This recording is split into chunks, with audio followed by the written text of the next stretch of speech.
ফারাজ করিমকে ফজলে করিমের master mind, তার কুকর্মের যত কিছু আছে তার পরিকল্পনাকারী হিসাবে তোমরা তাকে দেখাইতে পারবা। ফারাজ করিমের মা ফজলে করিমের সাবেক ওয়াইফ 20 বছর আগে যার সাথে ডিভোর্স হয়েছে, তার নাম রিজওয়ানা ইউসুফ। তাকে দেখছি সেই তথাকথিত কোটটাই পরা মানুষের সাথে মঞ্চ শেয়ার করছেন। তারপর পরই খবর আসে ফারাজ করিমকে ওয়ারেন্ট থেকে বাদ দেয়া হয়েছে।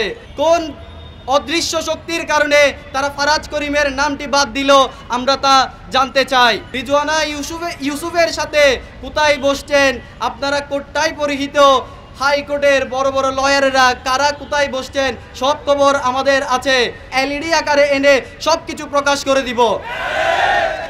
জুলাই গণ অভ্যুত্থান পরবর্তী আন্তর্জাতিক অপরাধ ট্রাইব্যুনাল থেকে যখন চিটাগং থেকে কোনো সাহায্য সহযোগিতা পাচ্ছিল না, তখন আমাদের অন্যতম বিপ্লবী কিছু সহযোদ্ধাদের হাইকোর্ট থেকে ফোন করে জানানো হয় আমাদেরকে যেন আপনারা সাহায্য সহযোগিতা করেন। তখন আমরা একটা টিম গিয়ে সুপ্রিম কোর্টে তাদের সাথে বৈঠক করেছি। তখন তথাকথিত এক কোটটাই পরা মানুষ যিনি আমাদেরকে বলেছেন আপনারা চিটাগং থেকে কিছু মানুষকে বাদ দিচ্ছেন। আমরা বলি কোন মানুষ আপনি বলে দেন, আমরা নামের মধ্যে তদন্ত অফিসারকে আপনি পাঠাবেন, তারপর আপনি নাম অ্যাড করিয়েন। তিনি বলতেছেন না, তোমরা আজকেই আমাকে একটা প্রিন্ট করে একটা নাম দিয়ে দাও, ওই নামটা হচ্ছে ফজলে করিমের ছেলে ফারাজ করিম। তো যখন আমরা ফারাজ করিমের নাম অ্যাড করতেছিলাম তখন তিনি বলছেন তোমরা ফারাজ করিমকে ফজলে করিমের মাস্টার মাইন্ড, তার কুকর্মের যত কিছু আছে তার পরিকল্পনাকারী হিসাবে তোমরা তাকে দেখাইতে পারবা। তখন আমরা একটা সময় আন্তর্জাতিক অপরাধ ট্রাইব্যুনালের তদন্ত সংস্থার টিম চিটাগং আসলো। আমরা শহীদদের পরিবার এবং আহতদেরকে নিয়ে এবং আমাদের জুলাইয়ের যোদ্ধাদেরকে নিয়ে আমরা তাদের সাথে একসাথে ছিলাম, কাজ করেছি। তখন তারা তদন্তের মধ্যে উঠে আসে ফারাজ করিমের নাম ট্রাইব্যুনালের ওয়ারেন্টে আসে নাই অভিযোগে। তারপর এক পর্যায়ে আমরা দেখলাম ফারাজ করিমকে সব আসামিদেরকে তিনি ওয়ারেন্টে আনলেও ঘটনাক্রমে তিনি ফারাজ করিমকে আনেন নাই। আমাদের দাবি কোন অদৃশ্য শক্তির কারণে তারা ফারাজ করিমের নামটি বাদ দিল আমরা তা জানতে চাই।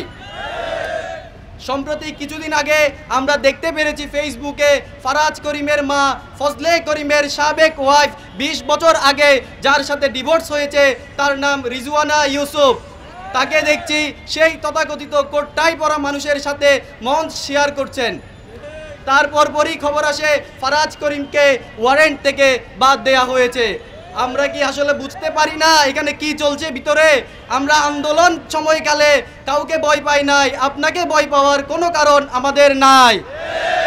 আপনি কোন কাহিনীর কারণে তার নাম এখান থেকে বাদ দিচ্ছেন আমরা জনসম্মুখে আজকে আপনার কাছে প্রশ্ন করতে চাই। এই ছাত্র জনতাকে নিয়ে কোন কারণে আপনি তার নাম বাদ দিলেন? কোন কারণেই বা আমাদেরকে বললেন তার নাম তোমরা অ্যাড করো? চিটাগং থেকে তো তার নাম আগে যায় নাই, আপনি নিজে বলেছেন তার নাম তোমরা অ্যাড করো। এরপরে ঘটনার পরিক্রমে 2-4 মাস পর আপনারা বলছেন ফারাজ করিমের নাম এইখানে আসবে না। তাহলে তো আমরা বুঝতে পারি আপনি একটা ফাঁদ এঁটেছেন, যে এইখানের মধ্যে আপনি টাকা খাওয়ার লেনদেনের জন্য ফারাজ করিমের নামটি আপনি দিতে বলেছেন। যদি বা টাকার কোনো এখানে উদ্দেশ্য না থাকে তাইলে আপনি হুট করে কেন ফারাজ করিমের নাম নিজে থেকেই বলেছেন বিদায় আমরা ওইখানে ফারাজ করিমের নাম দিয়েছি।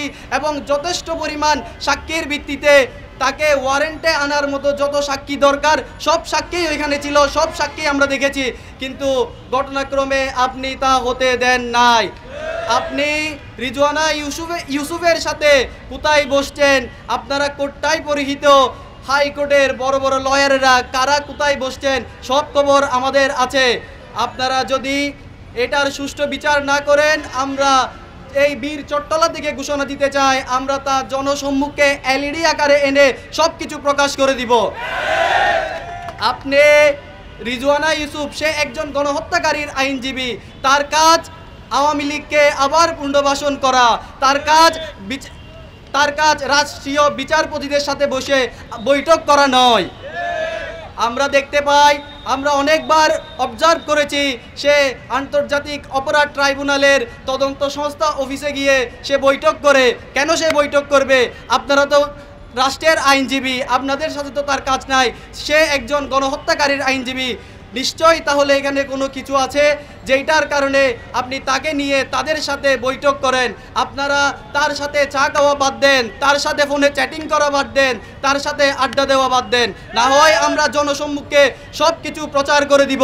সময় থাকতে ভালো হয়ে যান, আল্লাহর গজব পড়বে আপনাদের উপর যদি জুলাইয়ের সাথে বেঈমানি করেন, জুলাই যোদ্ধাদের সাথে বেঈমানি করেন, জুলাই শহীদদের সাথে আপনারা বেঈমানি করেন। সময় আছে এখনো, সময় থাকতে ভালো হয়ে যান।